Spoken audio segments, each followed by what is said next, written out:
Active आहेत? मला ही बातमी आता कळली आणि नाही मी तुम्हाला महत्त्वाचा प्रश्न आहे, कारण मुंबईचं महापौर आदित्य मुंबईचा महापौर होणार ह्या अफवेचा उगम कुठून झाला ही मी थोडीशी माहिती घेतली पत्रकारांकडनं.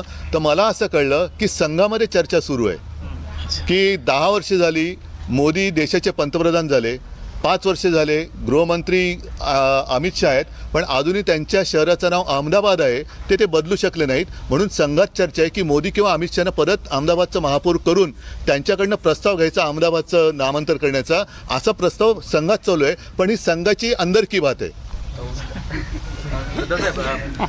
कदाचित मोदी किंवा शहानं ते अहमदाबादचं महापौर करून त्यांच्याकडनं नामांतर, कारण काय बघा अहमदनगरचं अहिल्यानगर केलं, तसं अजूनही विरोधी पक्षात असताना अहमदाबादचं ते कर्णावती करू बोलले होते.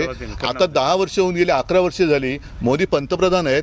अहमदाबाद ही गुजरातची राजधानी, म्हणजे त्यांचं दोघांचं होमटाऊन, त्या होमटाऊनचं अजून नामांतर होत नाही आहे. त्याच्यामुळे अमित शाह किंवा मोदी यांना बहुतेक येत्या काही दिवसात ते महापौर करतील अहमदाबादचा, पालिकेत नामांतराचा प्रस्ताव मंजूर करून ते विधानसभेत आणतील आणि आत्ताचे जे कोणी मुख्यमंत्री असतील तो मंजूर करतील, अशी मला अंदरकी बात ही कळलेली आहे. पढ़ते रहिए fight against criminal daily newspaper.